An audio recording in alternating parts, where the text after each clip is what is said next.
Assalamu alaikum wa rahmatullahi wa barakatuh. Ashama akkam jirtu hordoftoota channel YouTube Abdul App. To live stream on mobile, your channel will need to have at least 1000 subscriber. Namoonni baay'ee YouTube irratti app YouTube irra haala kamiin live seenna keessattuu namoonni moonii ta'an. Maaliif namoonni baay'een haga moonii ta'anitti stream yardii waan fayyadamaniif yeroo gara kanaa dhufan ni rakkatu beeksisa adda addaa irratti hidhuuf jechuudha. Haala kamiin akka appii YouTube irraa live seenuu dandeenyu waliin ilaalla. Namni tokko YouTube irratti live seenuudhaaf appii YouTube irra dirqama subscribe kuma tokko ol qabaachuu qaba jechuudha.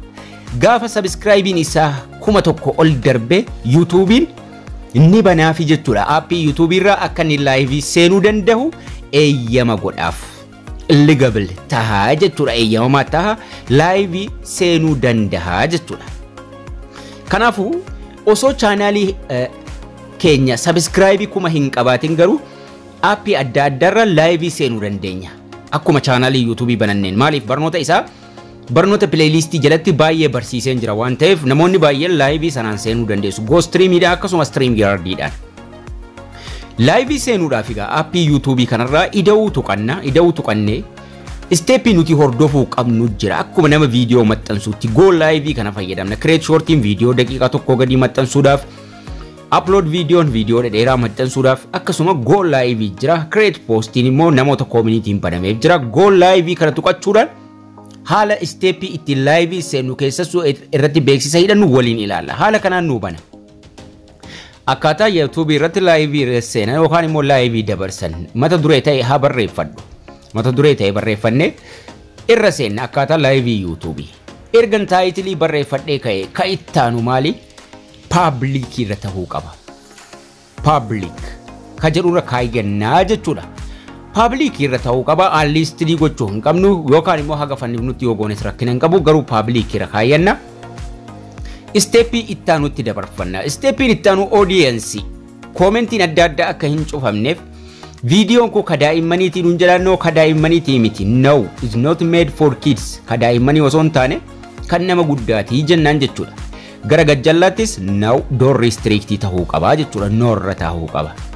Sanaan booda more option irra tuqanna. Next tuquun qabnu more option tuqannaa jechuudha. More option yeroo tuqnee xiqqoosii gada deemnu gara gajjallaatti advance setting jedhee jira. Stuudiyoon isaatii torachuu fi advance setting kanarra tuqanna maaliif beeksisa adda addaa irratti hidhachuu qabna waan ta'eef. Allow chat jedhee jira. Allow chat kana banna. Yeroo nuti live seennu akka namni chat jalaan barreeffama commentii nu godhu jechuudha. Bakki lammaffaa duwwaa dhiifna monetization doolaara irratti bananna. Enable monetization.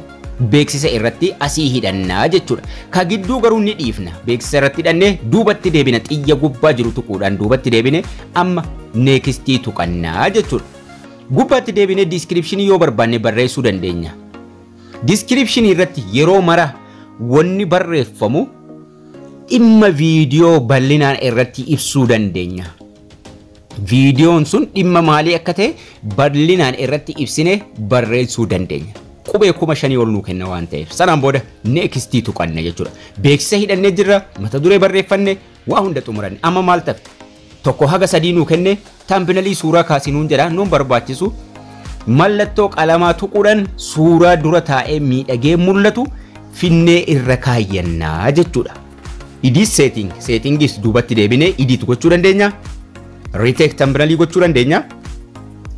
Gaalaarii keessaayis fiduu dandeenya jechuudha. Thumbnailii mallattoo qalamaa kana tuina upload thumbnailii jira. Editii gochuu dandeenya. Settingii duubatti deebine upload yeroo tuine gara gaalaarii keenyaa nu geesse suuraa tokko fudhadhuu kottu nuun jedha.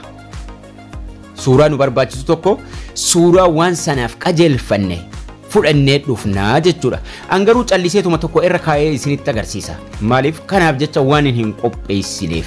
Suuraan tokko callisee gizeen irra kaa'u ni guddisee yoo akkas godhe quba lamaan qabeen akka nama suuraa xiqqeessutti xiqqeessee fidee sanduuqa arfan sanatti galfadha. Save tuqaa jechuudha. Save tuqee gara go live nageessa. Gara live seenuu jechuudha.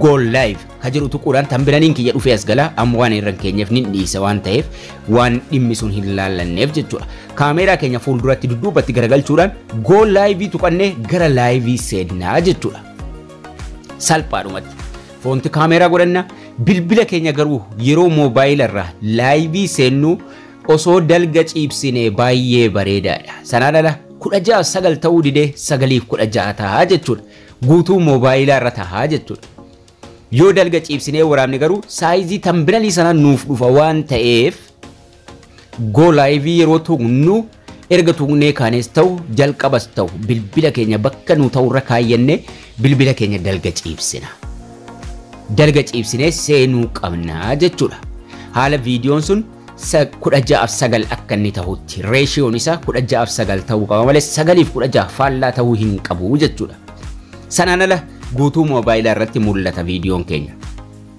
chaatis gochuudhaan nama mijatu 16:9 yoo goone garuu dalga ciisee jira viidiyoon 16:9 tambinaliidhuma saayizii sanaan sirrii waan ta'eef sirriitti dhufee nuuf gala sanaan booda go live tuquudhaan gara live seennaa jechuudha straight haala salphaa ta'een haala kanaan live seenuu dandeenya osoo waa takka nuun cinqin beeksisa achumarraa hidhanna akkuma hidhanneen go godhannaa jechuudha namoonni chaanaaliif haaraa taatan barnoota hoomiidhuma jala barnoota stream yardii jedhee jira namoonni chaanaaliin keessan ammallee subscribe dhibba hin qabne akkasuma namaa wajjin live seenuu barbaadan barnoota stream yardii jedhee jira achira tuquudhaan live osuma subscribe hin qabaatin akkuma YouTube bananneen haala salphaa ta'een live dabarsuu dandeenya YouTube irratti kan jedhu kana daawwachuudhaan live seenuu dandeessuun isiniin jedha egaan barnoonni keenya har'aas kana fakkaata ture akkasin irraa barattan abdii guddaan qaba namoonni chaanaalii kanaaf haaraa taatan subscribe gochuu hin dagatinaa isiniin jecha akkasuma like share